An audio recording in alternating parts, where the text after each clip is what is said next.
அவர் அரசியலமைப்பு சட்டப்படி பதவி பிரமாணம் செய்து கொண்டு அந்த வழமையான விஷயங்களை மீறி செயல்பட்டிருக்கிறார் என்பது தான் இங்கே இருக்கக்கூடிய செய்தி.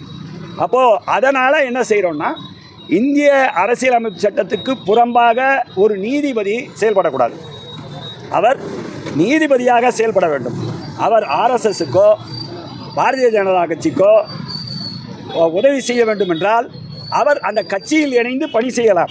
அவரே சொல்லியிருக்கார், நான் வந்து ஆர்எஸ்எஸ்காரன்னு.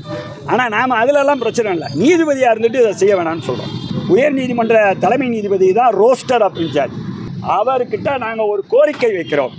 இவர் சனாதன இந்து தர்மத்துக்காக எதை வேண்டுமானாலும் செய்கிறார். எனவே இவரை மீது இவரை வெயிட்டிங் லிஸ்ட்டில் வைக்கணும்னு கேட்குறோம்.